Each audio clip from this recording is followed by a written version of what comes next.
So this is the start of something. Am I understandable at the back then? I don't think I even knew what I can't understand it. After my divorce, I spent months wandering San Francisco, writing down the phone numbers listed beneath for rent signs. I explored streets I'd always bypassed before, overgrown alleys people drove me from by demanding, "Can I help you?" I found a good place to steal kumquats, a park full of useful hiding places, the windiest intersection in the city. Here you could glimpse a vista of perfect summer, and moments later, be fighting your way through a weather system delivered straight from Vladivostok. What I needed for now, with the little money I had left after splitting my bank account from Ninian's, was somewhere cheap to live, but safe enough that our daughter could stay with me every other night. One place looked kind of promising, but they turned me down. After sharing a bank account with Ninian for so long, it was hard to pass a credit check. When Ninian and I started living together, she was an artist and a Buddhist, and by the time we divorced, she was telling people that our only pleasure in life was shopping. I began to recognize graffiti tags, learn the names of everyone's dog, and figured out where I'd sleep if I wound up homeless for a while. There were still spots here and there that women found hard to penetrate, streets the San Francisco Police Department took little interest in, places worth bearing in mind. Ninian phoned to tell me about a studio she'd seen. It looks totally deserted, and the foyer is straight out of an Alford Hitchcock movie. I fetched our daughter from Ninian's house to go view the apartment. Most of the apartments in Russian Hill actually seemed to fit my ex-wife's description, making it hard to find the right one.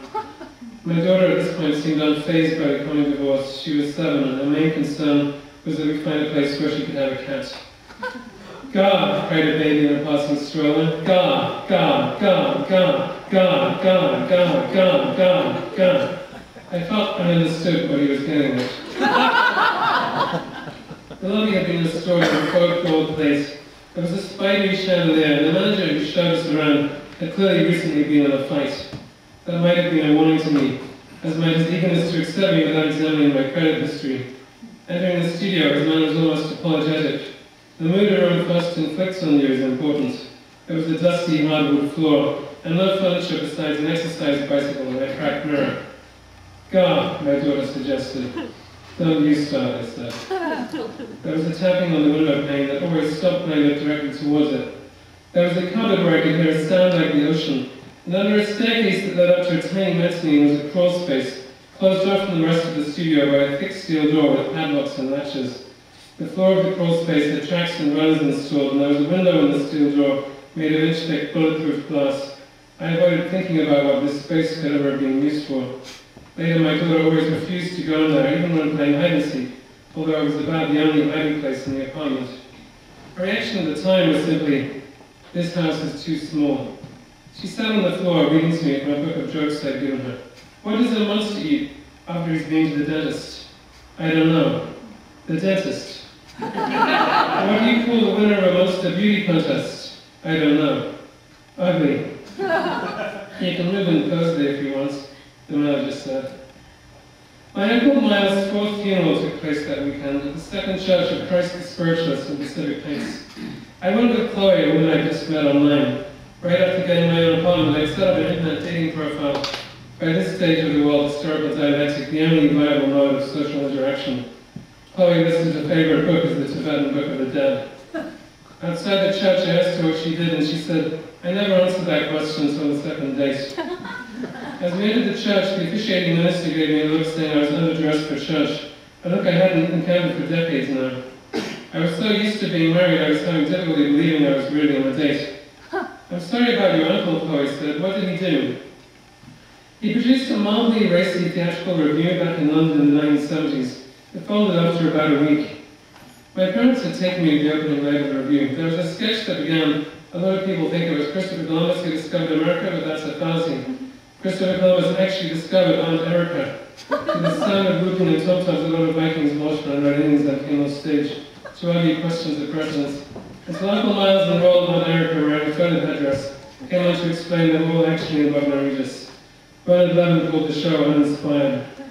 My father spent the whole journey home saying it's a bloody disgrace and I don't know what the country's coming to. Even as a boy, I could tell his contempt for Miles was certainly infused with jealousy, as the richest keep his forms of contempt often are. I told Chloe, Kenneth Tanya once said a political view wasn't a success until a quarter of the audience walked out in disgust. Or was that a quarter of the cost? My uncle achieved success on both counts. That was his career high point, really. In the 1980s, he was an occasional on some impossibly complicated, incestuous, topical radio quiz shows. He published a thoroughly unreliable and quickly remaining book of memoirs, and received an advance on an encyclopedia of the English practical joke, which was never completed, or, I suspect, commenced. More recently, he does this sort of thing. Gets cremated, Chloe said. He's trying to win this international competition, I explained, for most ever funerals. The current record is 6, set by this Icelandic woman, Raquel Valbjörnsdóttir. But she was skydiving into a glacier to try and fake a death for the 6th time, and it backfired. It took the Icelandic authorities about a year to accept she was really dead this time. The 6th funeral still counts, though, according to this foundation, and Patagonia is keeping score. There's over $1 million of prize money at stake. Then there's a local Chinese guy, Fan Chen, who's already had 5 funerals, but there's a poster of him in every funeral parlor in the world now, so we'll never have another one. My uncle's a dark horse. That looks will give you 20 to 1 and winning. Don't take that bet, said the man in the arm behind us. He turned out to be Fan Chen. I'd never met him before, though we were practically on his home turf. A deliberate provocation by my uncle, no doubt. Fan Chen was a fat, smiling man who shook my hand warmly. During the service, he chuckled loudly when the minister said anything particularly somber, while scattering ghost money everywhere. It's something Cantonese people dispense at funerals. Fan Chen got some special discount on this stuff.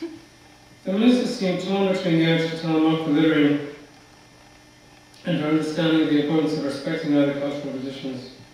Then Fan Chen tried to open up my uncle's coffin, and security escorted him out. That's a very pretty girl, he called to me, tossing me a water personally. Don't let it get away. I'm sorry about that, the minister told me, gazing at the ceiling. One day you'll see your uncle again. After I drove Chloe back to her house, she said goodbye rather pointedly. Maybe private funerals were the wrong thing for a first date. And I was supposed to notice how exactly. I entered the bar nearest my new apartment, clutching Fan Chen's bundle of ghost money. Uncle Miles came in moments later and seated himself on a bus stool next to me. Cheer up, he said, it might never happen. Since I last met him, he'd gone bald, except for a few hairs he coaxed into a disastrous perm over. What I was thinking was that every time he died, it aged him somehow. The real impetus between all Miles' pranks was an obsession with morality. He wanted to show people there was more to life than the humdrum routines they affected to find sufficient. He wanted to make people think about what death really meant. All I said was, so, we've discovered America.